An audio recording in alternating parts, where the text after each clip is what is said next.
Do you really want to love me forever? I just want a quickie. Holla, holla, holla, holla. Hey, now, what that sound there? It's the Military Report with your Rick Tillman and retired Sergeant Major Lenny Augustine on Clay 1180 AM, Tacoma's Conversation Station. I'm here with Leslie Robinson. We've talked to some just phenomenal people. Brenton's on the line. Brenton Briggs is on the line. Hey, Leslie, can you finish answering that question for Brenton real quick? I think I did. I talked about the pre-deployment game to help build in that very strong connection and deal with all the things people will have a really hard time talking about before somebody deploys, so that's built in. And then the post-deployment game, they already are familiar with it, and the communication's open, so that they have a stronger, more open communication. And thank you for asking that, Brenton. Yeah, Brenton, thank you for asking, and thank you for being on the show today. Just get back with Leslie, but I wanted her to say that out loud so that our listening guests can know that there's other things coming out there, because I'm sure there's other people interested, as well as probably organizations interested in what's coming out next, and they would want to reach Leslie real quick. How do they get in touch with you? Because I know somebody's writing right now. Sure. Leslie, Leslie, at missionhomefront.com. Phone number 917-302-5086. Leslie at missionhomefront.com, 917-302-5086. Okay, we're going to bring in our next guest. Somebody just sneezed. Thank you, Brent. Hello, you listening to the Military Report, your conversation station on Clay 1180 AM. Who do I have on the line? Hello? Okay, let's try it again. Hello, this is Lenny Augustine on the Military Report. Who do I have on the line? Hi, Lenny. This is David Colwell, if you can hear me. I can hear you, Lima Charlie. How you doing, Colonel Colwell?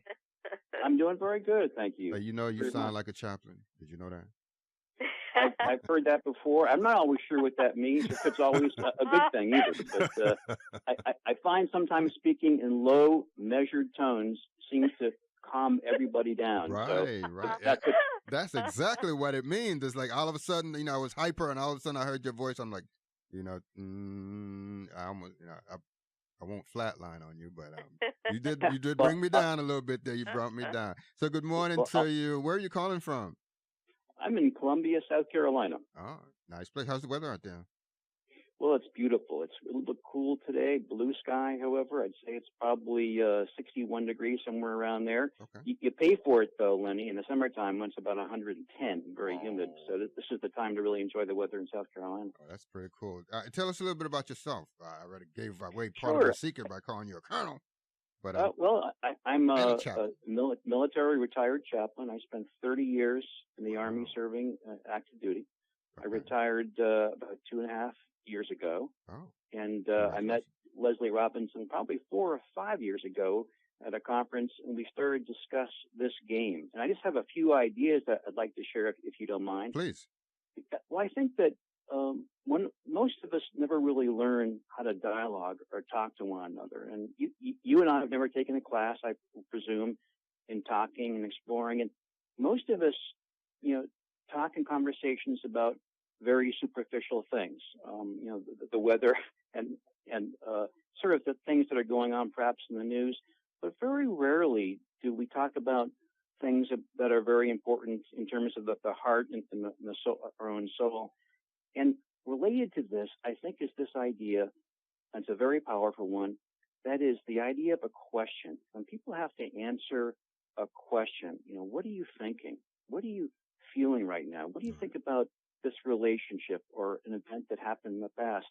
And think about this. I'd ask your audience too. Very rarely are we heard when we talk. And most of us, we want to be heard. We have to pay somebody, whether it's a lawyer, psychoanalyst, a therapist, a clergy person. Very rarely is the person on the end of our conversation really wanting to explore us. And frankly, most of us don't want to explore what we're thinking and feeling too. And that's why the questions that Leslie Robinson has developed, when you ask those questions, you're really probing around the areas of self-awareness that most of us really haven't delved into. So from my estimate, the idea of asking questions and having to answer questions in the presence of somebody else is powerful. And here's another interesting thing, Lenny. I don't know if you read the New York Times, but the Times has had this article written about a number of psychotherapists who discovered that if a couple, a male and female in most cases, get together and they have to ask and answer 36 questions, it creates an atmosphere of intimacy. But it should be uncomfortable at first, right? Doesn't it? First, you're like, oh man, I might not know the answer for this question. I might get it wrong. So before you get to that atmosphere of intimacy first, don't you, have to overcome that little hurdle? Yeah, I think it's harder for introverts than for extroverts. And of course, when you're being asked a question, you're kind of having to expose, if you're honest, exactly. Some things that most of us have either not really thought about or not too sure we want to share. Exactly. But when I can't tell you how many times I've sat with soldiers or spouses or people, and I've spent an entire hour listening. I may have said 5 sentences, and the person will get up and be profusely thankful and say, thank you very much. And I'll think to myself, I did nothing, but I listened. I asked a few questions. And really what happened is the person speaking, the person I'm facing, was asking their own questions and answering them. And through that process, there was something about self-discovery that occurred. So this idea of sitting down and asking questions to oneself and to another person, I think is the pathway to greater intimacy between individuals.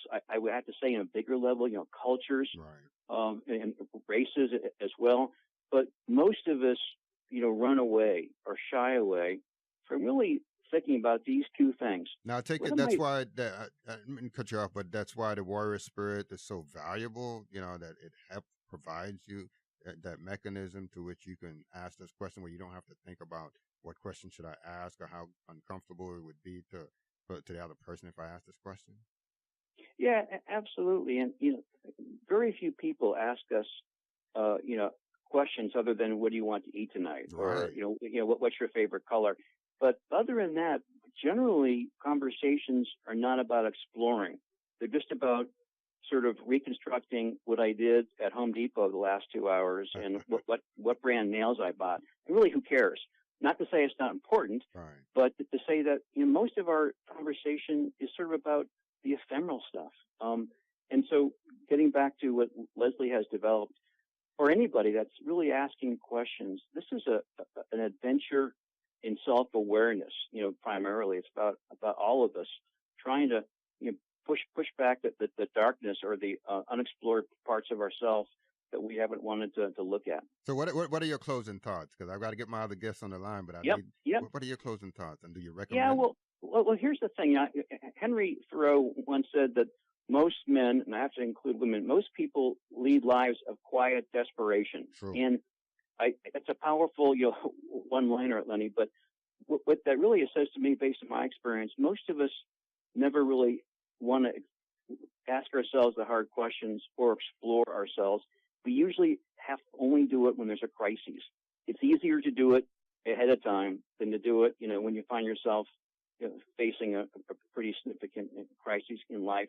But the only reason I think crises occur to us, and they occur to all of us, our only benefit to it, I should say, is that it does force us to ask ourselves the hard questions. What am I doing here? Why am I doing this? Why do I feel this way? Is there a way out of this? Where's the light? So I won't go on and on, but I just wanted to kind of posit what I just said to you and your audience. I appreciate you for being on our show today, Colwell. Thank you for everything that you've done. Thank you for your service. Thank you for leaving a phenomenal legacy behind as a military chaplain. And we're just going to keep pushing this warrior spirit because we believe that it's an effective tool. Hey, thank you. We will talk with you later. Thank you so much, Dave. Hey, you're welcome, Leslie. See you later. The Military Report is #1 when it comes to veteran-related topics, exclusively on Clay 1180, Tacoma's Conversation Station.